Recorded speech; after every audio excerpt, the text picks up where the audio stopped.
Yo men, sa ou pase men? On pase de ti ledi a ou. Papa! Sakè? Ouais, on engaje men! Sak pase? Yo, on engaje mon chef! Dim sak pase bat nay? Ou ba kon so fè? Ba konen sak gen dim non? Yo, pou gen ken men? Pou gwa son kokobe men? Sa mi sap di la, gade men? E kokobe ba moun yo e men? Yo, yene ki gen ket ti men? Mba men ko apre tan sa mavel men? Kon mpe pare ta apet la? Si ba moun liye? Oh! Ou engaje men? E moun liye, non, man raje ou mou pa pi mal ke mwen men? Koman pi mal baso la? E mi sek bay moun fugos. Ou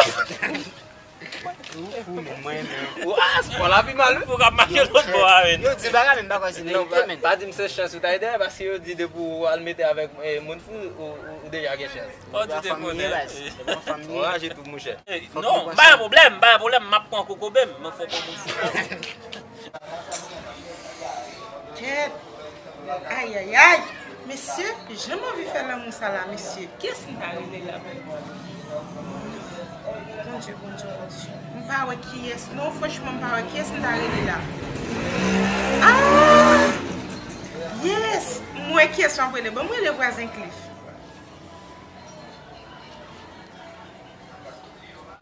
On va yo di mon chef. Kwa kon moun fwa Bon, wè? bon, ba yo di la vérité. Non, bon, Ben nan tout la wè ya. yo, la fi pa jom moun de santi fe non. Pou ki ve misye non men? Ou moun ok kokobe sa la fè avò. Di ba ka fè pou. Oh, misye. Mwen apel la, avèk bagay kokobe moun fwan. La sonne, la sonne. Oh, wazin nan wè si? Wazin nan? Oui. Ki nou ti si gen la?